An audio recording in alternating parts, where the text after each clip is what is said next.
How could meditation support the healthy boundaries of a good relationship? Let's begin with brass tacks. What do we mean by boundaries? You're probably much smarter than me. There are times I'm a glazed-eyed, slack-jaw, mouth-breathing knuckle-dragger, and I used to think that boundaries were things that I told people they couldn't do. But I was wrong. It turns out a boundary is something I set within myself for behaviors I will and will not accept. Um, but how does that relate to the external world? This is where things get dodgy.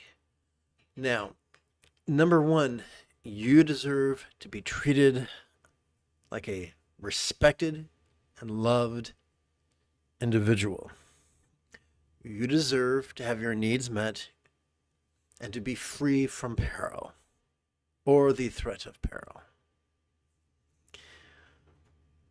Sometimes circumstances paint an ugly picture. Sometimes circumstances convince us that either A, we do not deserve those things, or B, those things are the exception, not the rule, or C, we have to coerce people to treat us decently.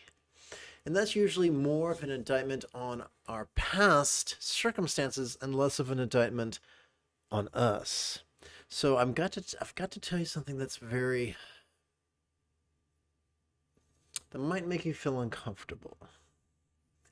Love needs no coercion. Allow me to flesh this out. If we need to coerce people with threats of punishment and promises of reward, then they are not acting out of love for us. They are not acting out of enthusiasm to be a member of our support team. They're acting out of self-interest. And if that is the only way you can coerce associates, friends, relatives, or lovers to treat you decently, then that relationship is in grave trouble, and it might not be worth saving.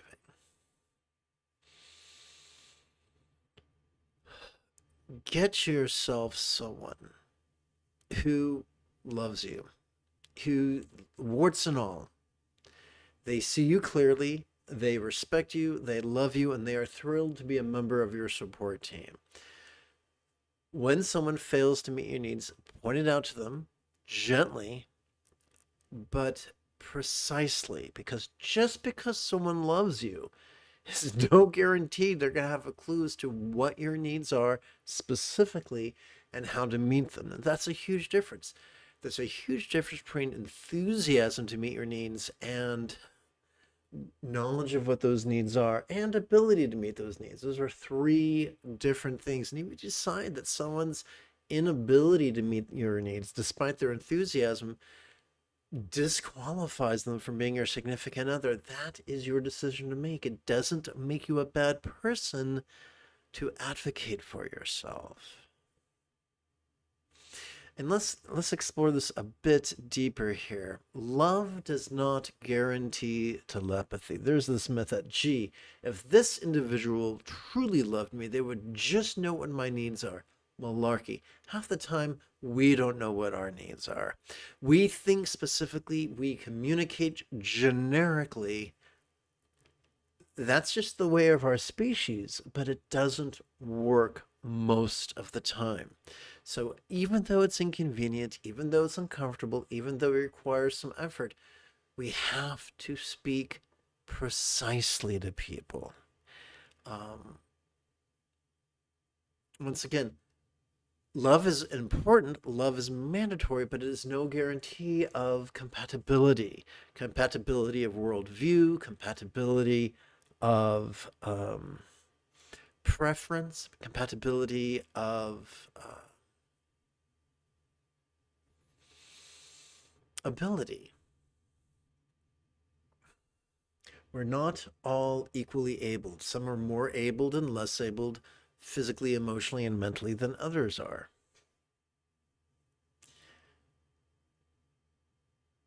We're not looking for perfection. Last time God was on earth, we murdered him. We're looking for someone who we are enthusiastic for and who is enthusiastic with us and with whom we share compatible, intellect, compatible intellectual intelligence, emotional intelligence, worldview, and preferences.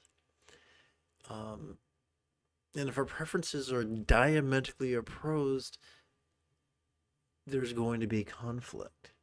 But let's get back to what's most important. It's wonderful to see someone. When you do fill in the blank, it makes me feel fill in the blank. In the future, would you please do fill in the blank? And when you tell them what to do, you can't use a vague generality. You can't say, please be considerate and leave it there. You have to say, if you're going to be late, please call or text me. As soon as you know you're going to be late, as soon as you suspect you might be late, so that, for whatever reason. That's just clearly an example. But that way they know what you need.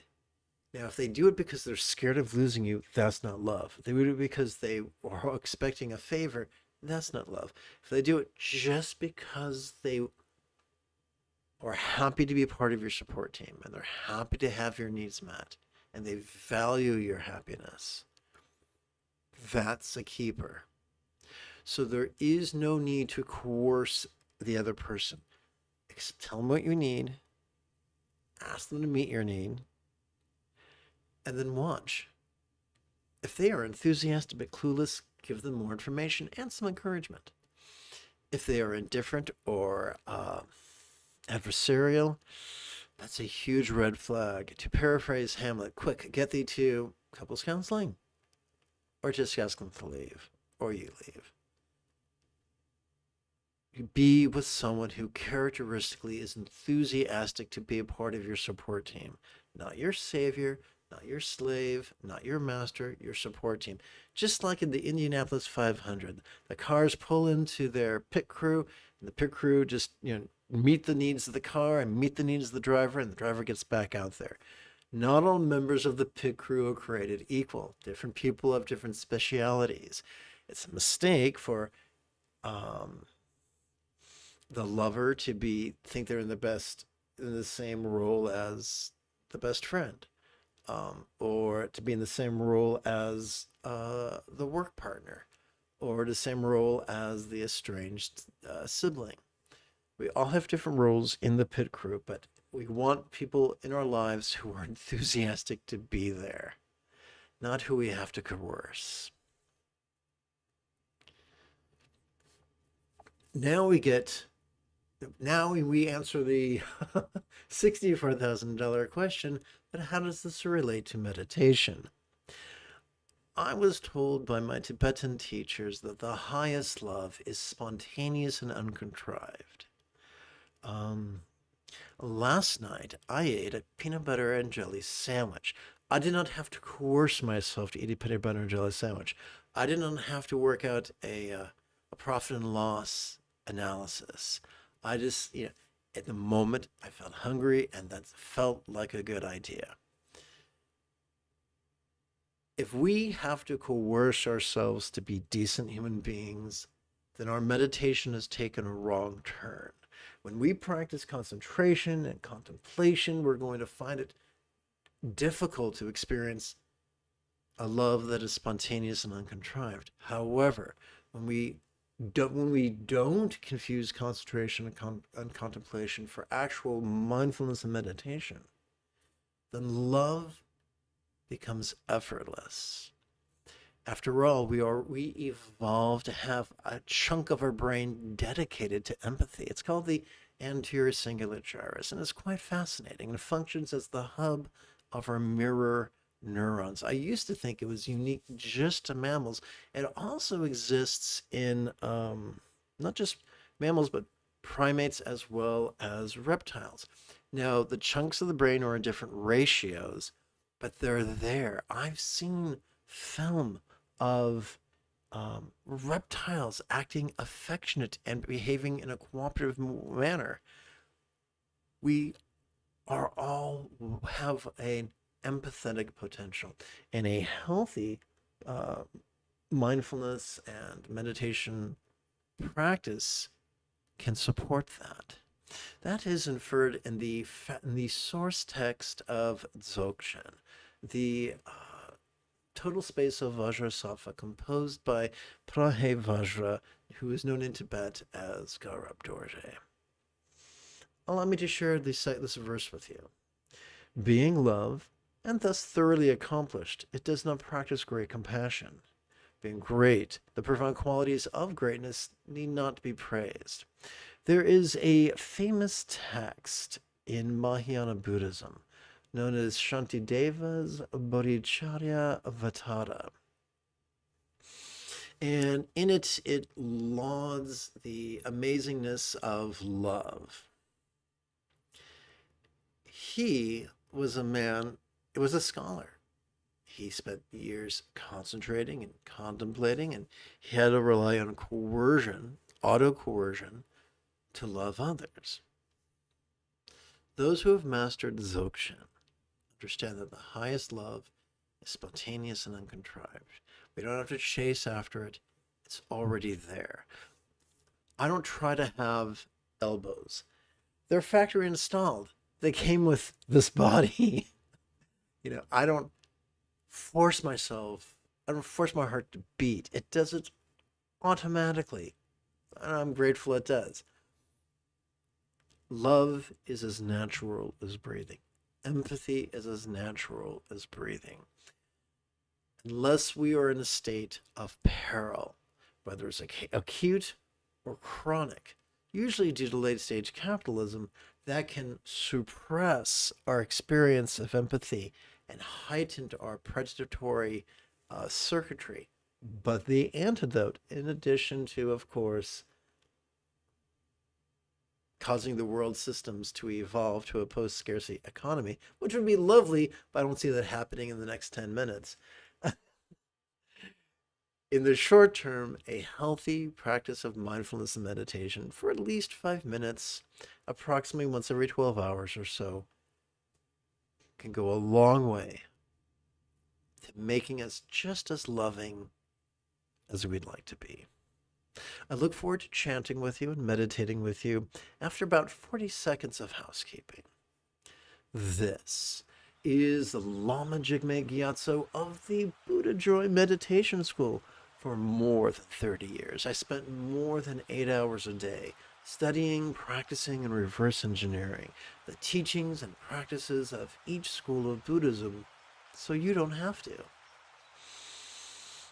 I play the Yoda to your Luke Skywalker so that you can quickly and easily become the person that your dog already thinks you are. Welcome to Meditate Like a Jedi, which is made possible due to the generosity of viewers just like you.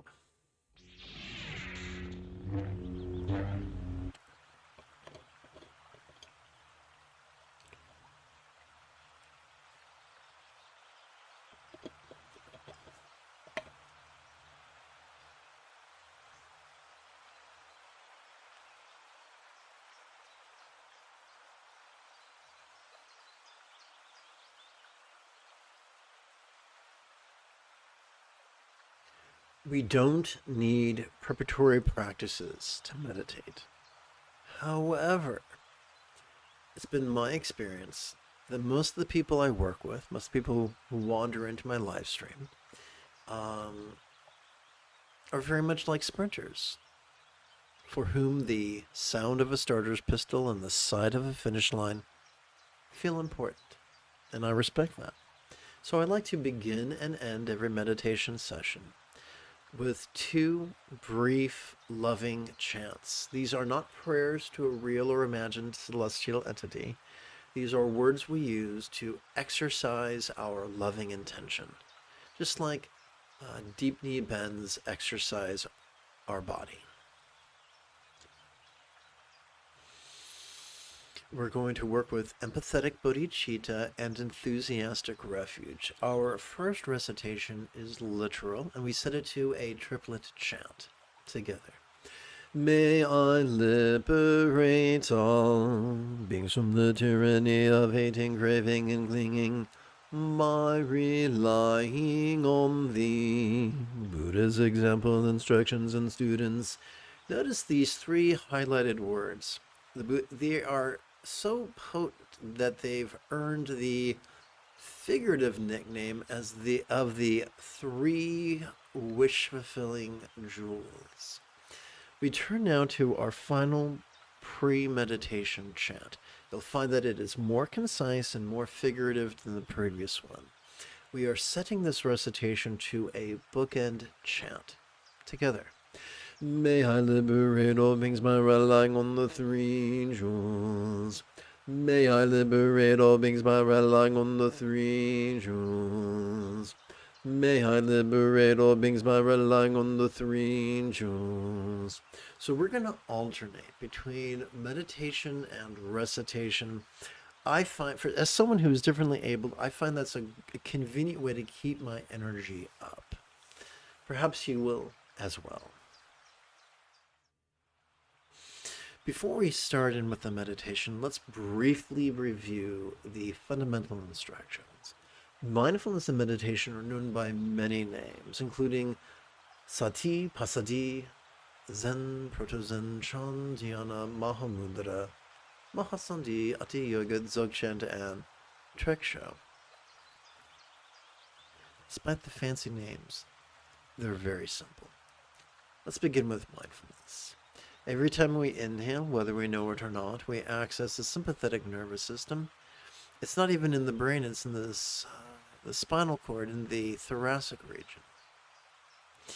It has evolved to not to support active concentration, but instead to support simple perception that is vulnerable and passive and visceral and random. As is described in the 12-syllable recitation, perceiving this very turbulent play of mind. There are fools, some lazy-minded, others malicious, who insist we're not supposed to have thoughts. Au contraire, the first of 7 enlightenment factors is mindfulness. So what are some of the antics of mind? Mind, through its various organs, sees, hears, feels, tastes, smells, and the like. Internally, mind emotes, intends, reasons, recalls, and imagines. What are we to do with all this stuff that we notice? Why, we meditate, of course, but how does that work? Every time we exhale, whether we know it or not, we access our parasympathetic nervous system. It too is located in our spinal cord, in both the lower lumbar and the tippy top of the cervical regions. It has evolved to support our physical relaxation as well as our mental release, as is inferred in the 12-syllable recitation, relaxing into mind's non-graspable nature. Now, a lot of people get confused with that, so allow me to elucidate. It is not our job to blindly and superstitiously and rigidly believe that mind is literally non-graspable. It is also not our job to pseudo-intellectually strive to prove to ourselves and others that that mind is literally not graspable. Remember, in the 4th grade, we should have learned that not all statements are literal. Some are figurative. Similes and metaphors and hyperbolic statements. So think of it this time. Every time we relax into our exhalation, whatever we noticed during our previous inhalation could now feel as if it was as non-graspable as a vast empty void. It could feel as if it was as non-graspable as the illusion of the infinite azure sky on a bright and beautiful cloudless day. Imagine we're outside on a beautiful cloudless day, and we reach up with our hands, fingers splayed, as far as we can, and then we pull our fingers into fists and pull our fists back down to eye level. When we open our hands, do we really expect to see a big glob of blue? Of course not. The sky is literally non-graspable and acts as a simile for other Buddhist turns of phrase. Perhaps you've heard them. Phrases like birthlessness, selflessness, deathlessness, emptiness. These are just metaphors for the physiological sensation of non-graspability that is as close as your next exhalation. Together as a team, let us meditate as profoundly as Qui-Gon Jinn on Naboo.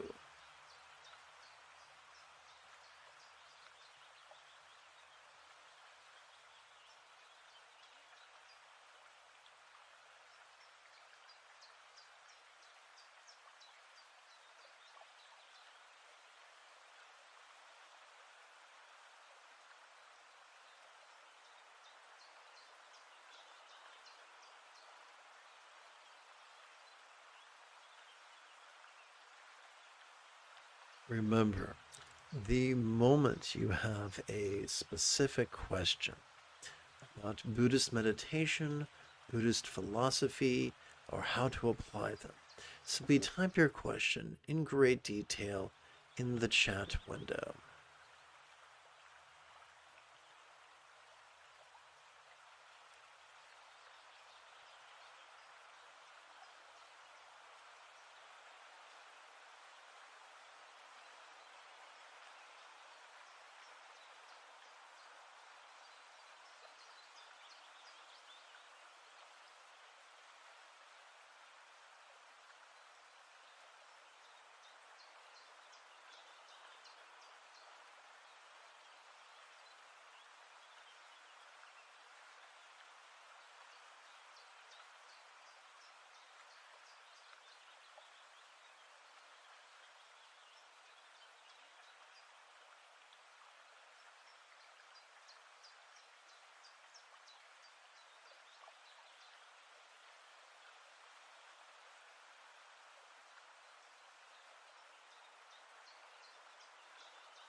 Let's chant.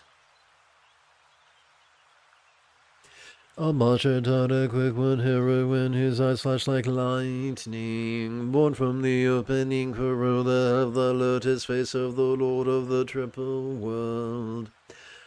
A marcher taught a quick one heroine whose eyes flash like lightning, born from the opening corolla of the lotus face of the Lord of the Triple World.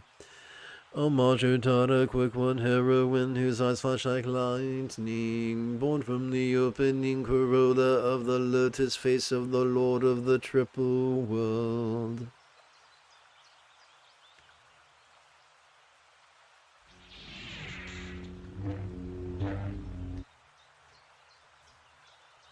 As a child, one of our primary caregivers probably bolted 2 training wheels to our bicycle so that we would not plummet 24 inches to our death. And in time, they would take one or both training wheels off the bike. Right now, let us metaphorically remove the first of 2 training wheels and transition from the 12-syllable exercise to its 3-syllable counterpart. As we inhale, we could silently and mentally recite, "Notice this." As we exhale, we could silently and mentally recite, "Relaxing."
Homage Mother, whose face is filled with the light of an array of 100 full autumn moons, shining with the brilliant open light of the hosts of 1,000 stars. Homage Mother, whose face is filled with the light of an array of 100 full autumn moons, shining with the brilliant open light of the hosts of 1,000 stars. Homage Mother, whose face is filled with the light of an array of 100 full autumn moons, shining with the brilliant open light of the hosts of 1,000 stars.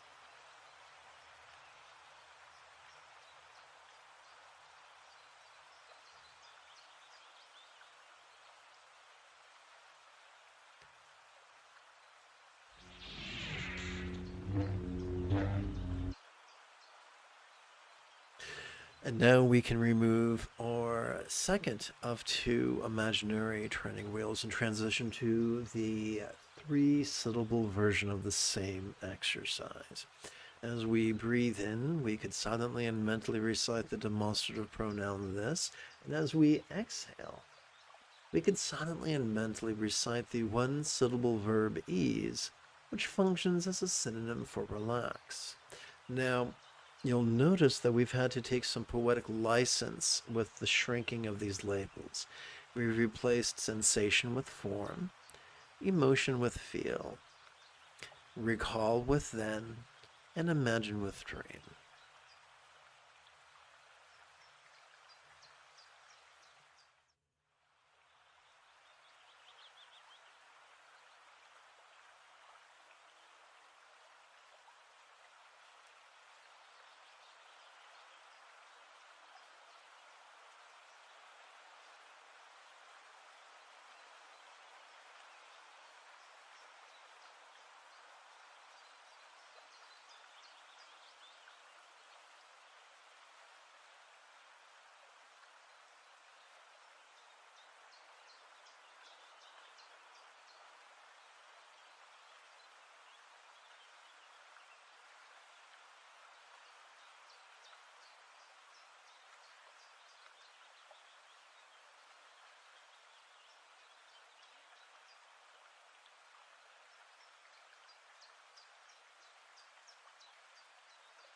Homage Mother, golden one, her hand adorned with a blue lotus, whose field of practice is generosity, not violence, zeal, acceptance, mindfulness, and meditation.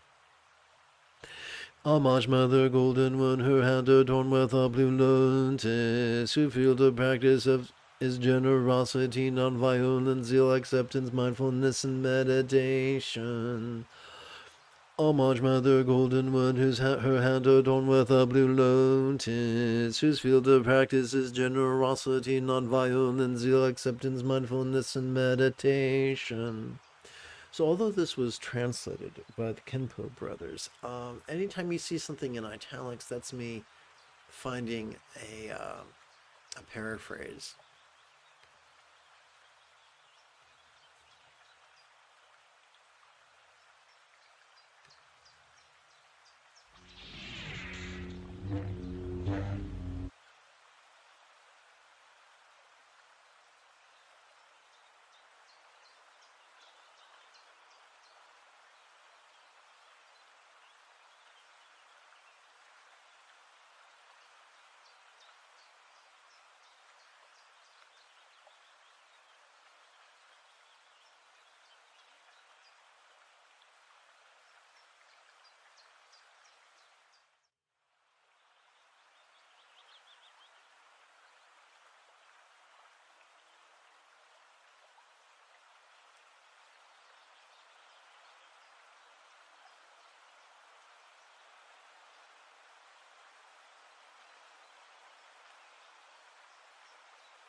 Homage crown of Tata goddess whose actions endlessly victorious, venerated by the sons of the conqueror who have attained every single perfection. Homage crown of Tata goddess, her actions endlessly victorious, venerated by the sons of the conqueror who have attained every single perfection.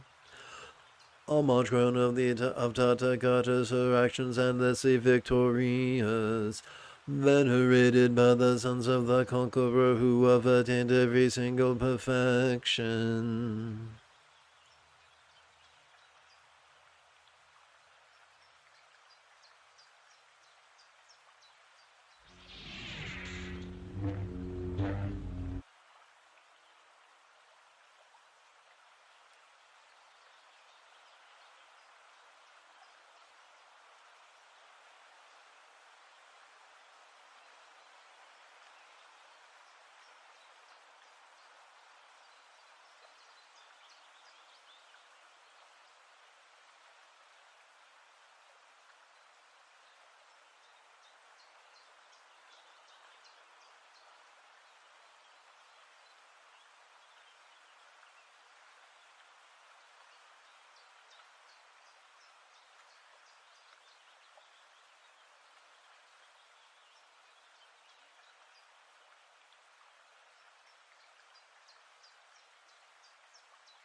Homage mother filling all regions, sky and the realm of desire, with a sense of Tutara and Hun trembling the seven worlds with her feet able to summon all before her.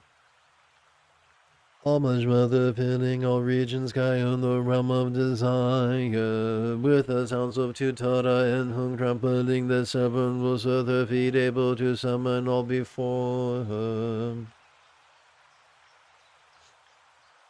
Homage mother filling all regions, sky and the realm of desire, with the sounds of Tutara and Hun trampling the seven worlds with her feet able to summon all before her.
Homage mother worshipped by Indra, Agni, Brahma, and by the Murud and different mighty ones, honored by the hosts of spirits, Yakshas, Gandharvas, and the walking dead. Homage mother worshipped by Indra, Agni, Brahma, by the Murut and different mighty ones, but honored by hosts of spirits, Yakshas, Gandharvas, and the walking dead. Homage mother worshipped by Indra, Agni, Brahma, by the Marut and different mighty ones, honored by hosts of spirits, Yakshas, Gandharvas, and the walking dead.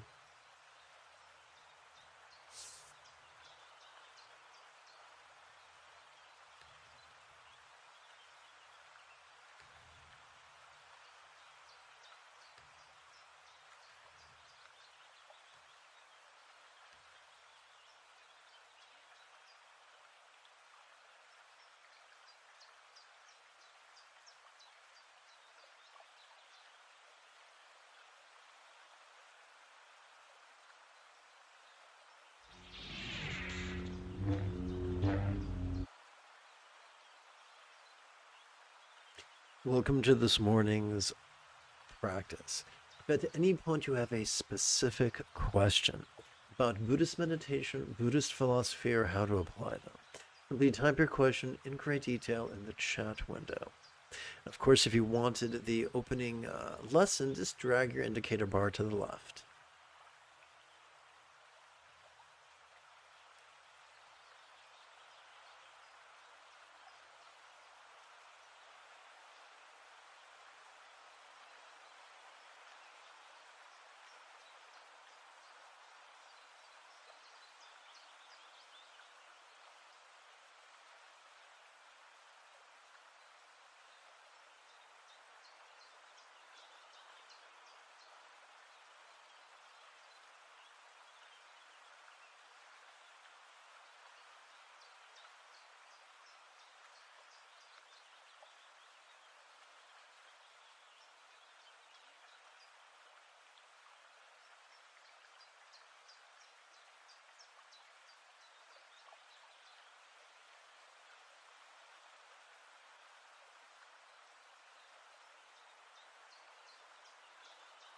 Homage mother destroyed the magical devices of outsiders with her sounds of tray and pay. Trampling with her right leg run and her left extended, she blazes with a raging wildfire. Homage mother destroyed the magical devices of outsiders with her sounds of tray and pay. Trampling with her right leg running and her left extended, ablaze with a raging wildfire. Homage mother destroying the magical devices of outsiders with her sounds of tray and pain.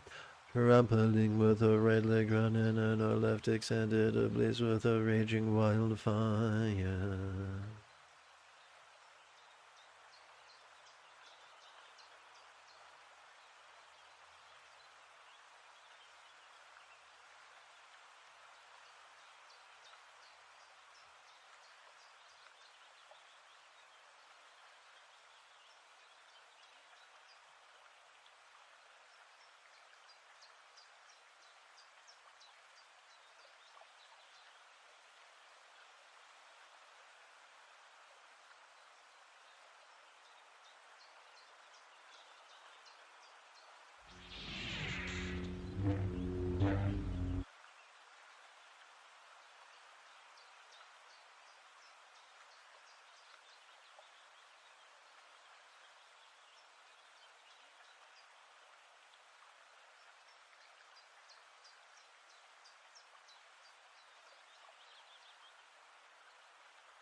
All my rooted aroma lady who annihilates afflictions, the warriors of Malta, slaying all enemies with a frown of wrath on her lotus like beautiful face. Almost rooted aroma lady who annihilates afflictions, the warriors of Malta, slaying all enemies with a frown of wrath on her lotus like beautiful face. Almost rooted aroma lady who annihilates afflictions, the warriors of Malta, slaying all enemies with a frown of wrath on her lotus like beautiful face.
Almost mother who her hand adorns her heart and a moon that symbolizes the three jewels, adorned with the universal will, she radiates turbulent light.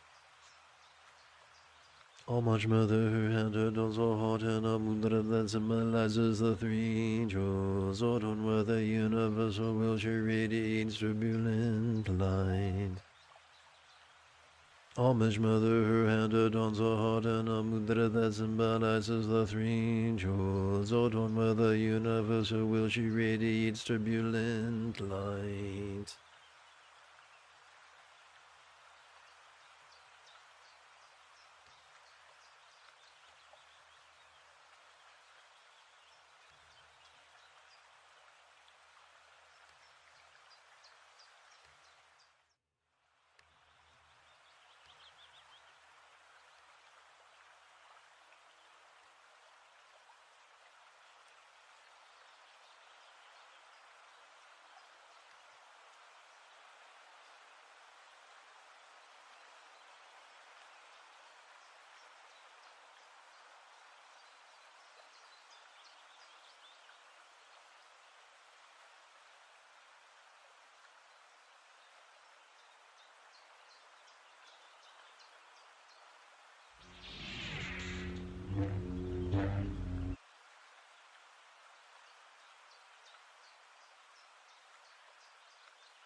All most joyful mother, whose brilliant crown spreads out garlands of light, subjugating the afflictions of Mara and the world with a mocking, laughing to Tata.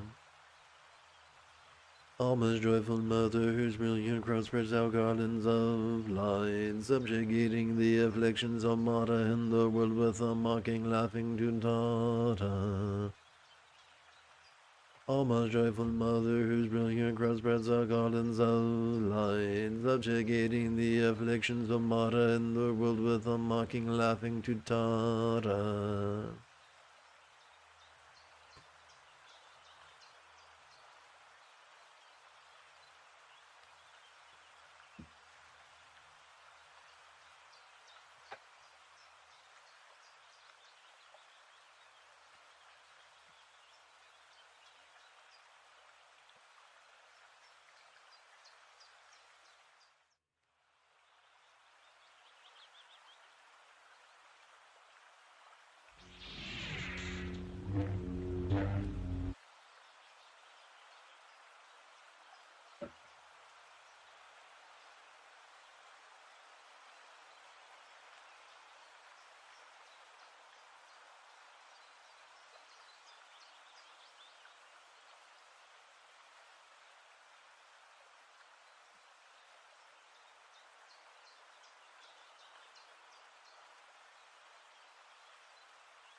All much mother able to summon before her all the protectors of the earth, moving her frowning brow, she saves all from poverty with the sound of whom. Homage mother able to summon before her all the protectors of the earth, moving her frowning brow, she saves all from poverty with the sound of whom. Homage mother able to summon before her all the protectors of the earth, moving her frowning brow, she saves all from poverty with the sound of whom.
Homage mother, whose crown is a crescent moon blazing with all her adornments, ever shining with the brilliant light of Amitabha in her braided hair.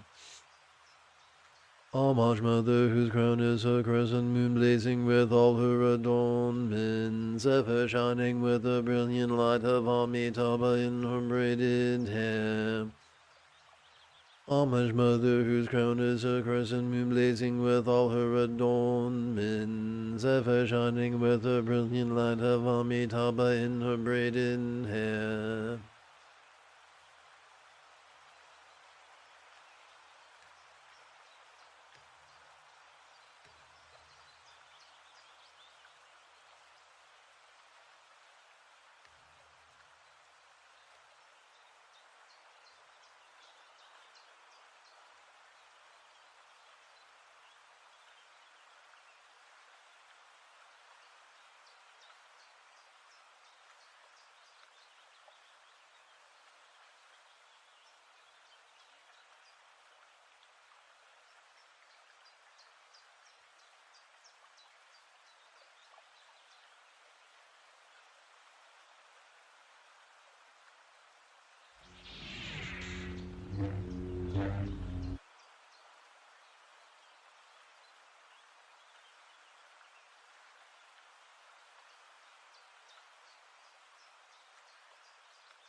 Homage, Mother, residing amidst the garden that blazes like the fire at the end of the world era. Right leg extended and left running, annihilating hosts of enemies.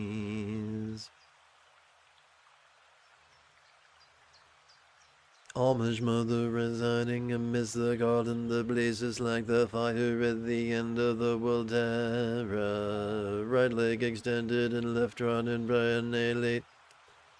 annihilating hosts of enemies. Homage, Mother, residing amidst the garden that blazes like the fire at the end of the world era. Right leg extended, left running, annihilating hosts of enemies.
Almighty Mother, who hits the earth with the palm of her hand and pounds on it with her feet, frowning wrathfully, she shatters the seven underworlds by the sound of whom. Almighty Mother, who hits the earth with the palm of her hand and who pounds on it with her feet, frowning wrathfully, she shatters the seven underworlds by the sound of whom. Almighty Mother, who hits the earth with the palm of her hand, who pounds on it with her feet, frowning wrathfully, she shatters the seven underworlds by the sound of whom.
Almighty Mother, blissful virtue, was calm as field of activity, is faithful nirvana, endowed with a true perfection of soul, high and omen, perfect union, destroying great evils.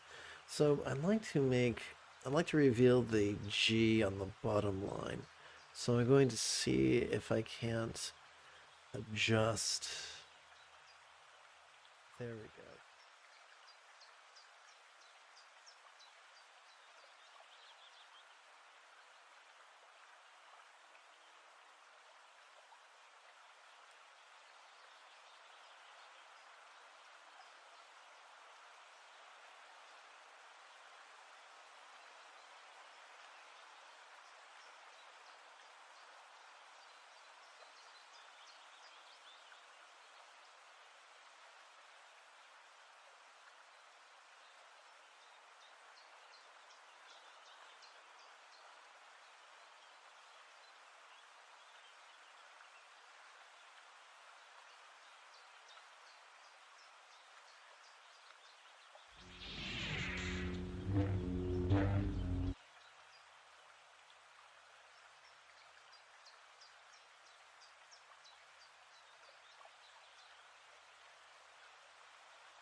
Very weird. Okay.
Homage mother encompassed by joy who shatters the bodies of enemies. Savior is manifesting from the awareness of Hung, displaying the sounds of the ten-syllable mantra. Homage mother encompassed by joy who shatters the bodies of enemies. Savior is manifesting from the awareness of Hung, displaying the sounds of the ten-syllable mantra. Homage mother encompassed by joy who shatters the bodies of enemies. Savior is manifesting from the awareness of Hung, displaying the sounds of the ten-syllable mantra.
Homage to his own being of fear to see, seed appears in the form of Hung.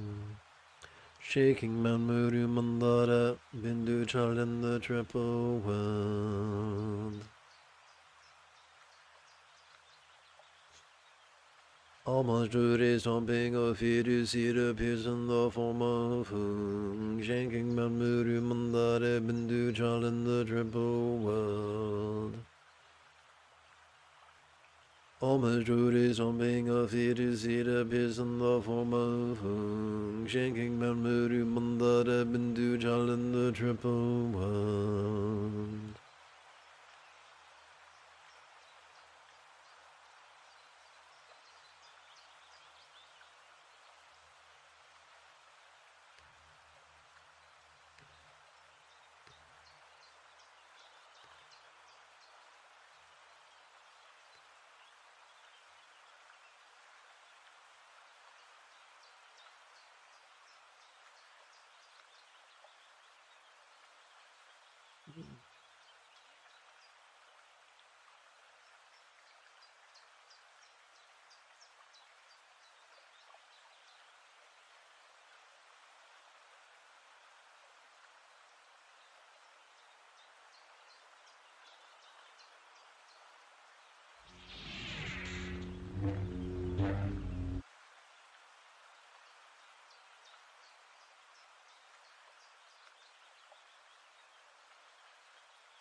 Almond mother holding the rapid mark moon, which is like a heavenly lake, dispelling all poison with a sound of pay in the twice spoken Tata. Almond mother holding the rapid mark moon, which is like a heavenly lake, dispelling all poison with a sound of pay in the twice spoken Tata.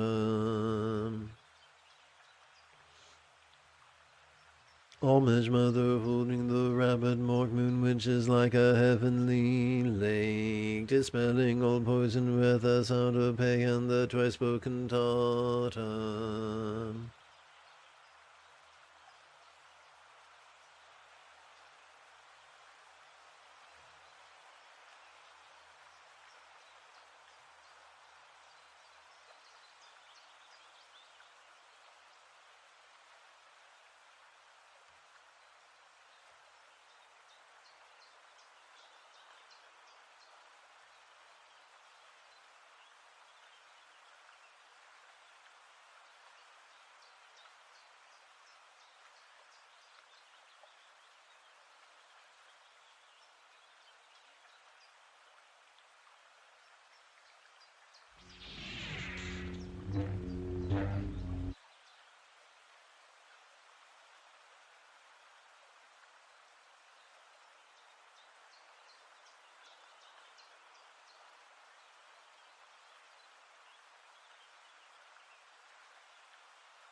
Almond mother served by the ruler of the hosts of gods, by the gods and king daughters, dispelling conflicts and bad dreams with her armor of joy and splendor.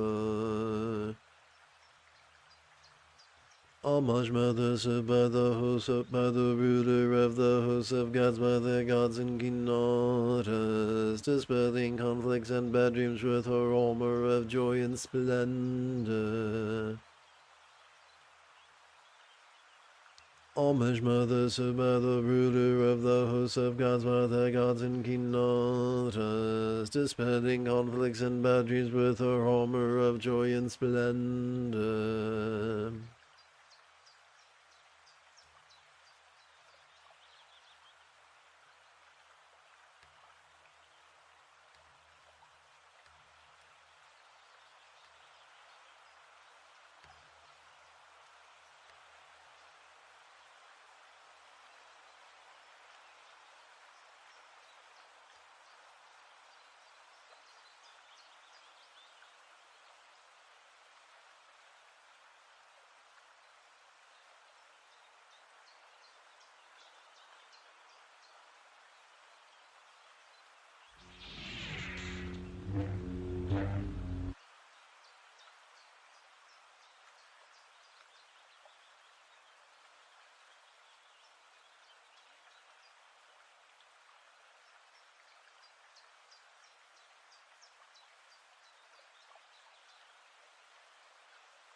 Almighty Mother, whose true eyes are like the sun and full moon shining with brilliant light, who dispels deadly disease with tutara and twice uttered hara.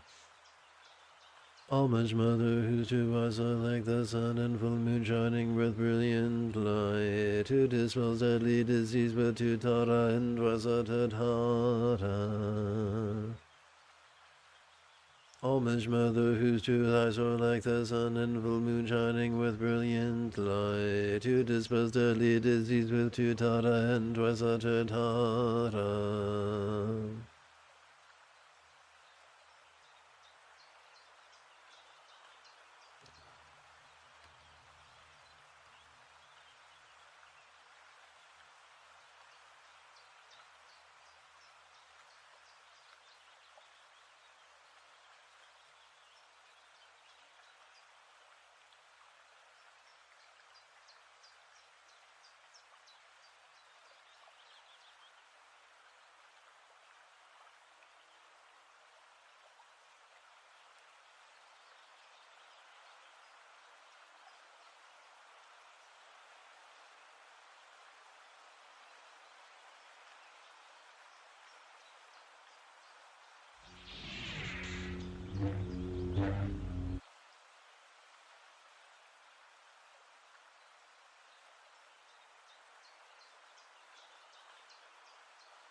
Almighty Mother, endowed with the power to pacify by the display of the three natural states, destroying the host of evil spirits, Yakshas, and the walking dead, today, most excellent Mother.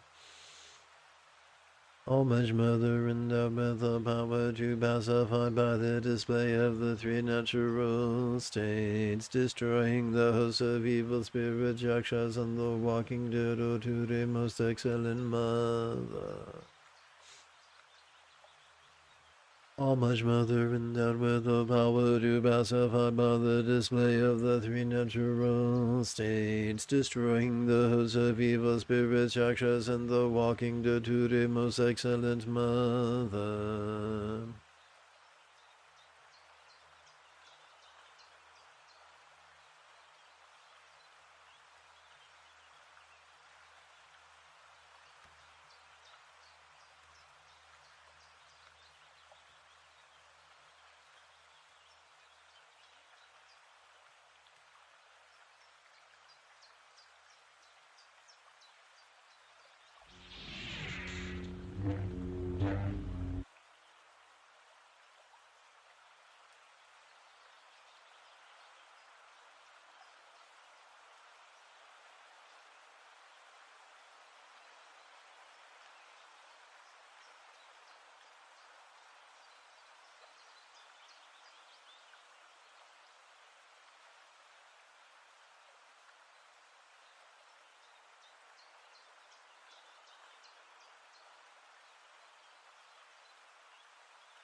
This is the praise with the root mantra, and these are the 21 homages. This is the praise with the root mantra, and these are the 21 homages. This is the praise with the root mantra, and these are the 21 homages.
Om Amajo, the noble lady Dada, Amajo Dada, quick one heroine. With two Dada, you are the one who banishes all fear. With today the liberator who bestows all benefits, and with so may it be so.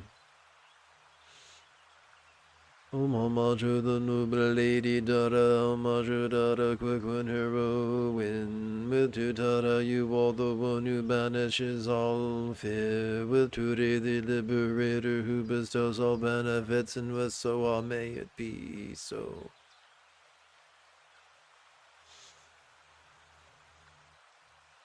Om Amajo, the noble lady Dada, Amajo Dada, quick one heroine. With two Dada, you are the one who banishes all fear. With today the liberator who bestows all benefits, and with so may it be so.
Let us seal our practice with a bit of the old 5 well wishes.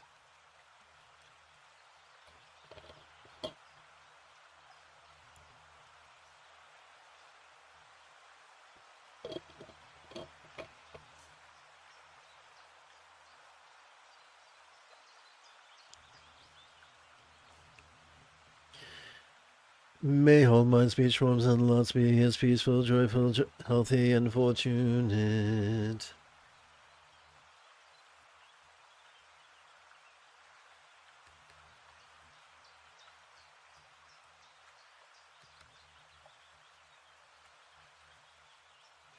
May all mind, speech, forms, and lots be as wise, loving, healthy, and fortunate as green heroines, real or imagined, suitable mantra archetype in paradise.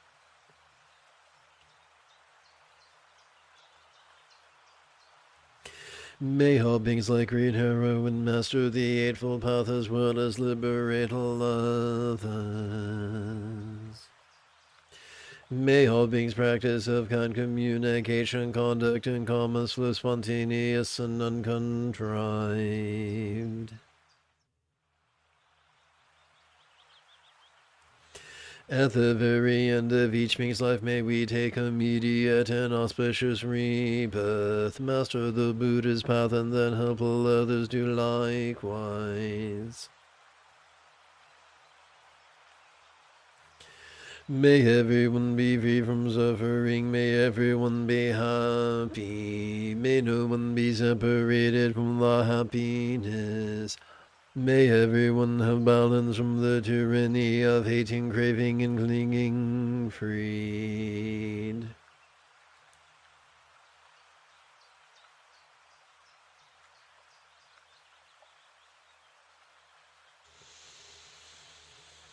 If you feel that I have earned it, you could give this live stream a thumbs up. You could even help support this channel if you so desire. In approximately 10 1/3 hours, I would very much like to return to lead today's evening meditation class and group practice. And if you are as geeky as me, this is the way.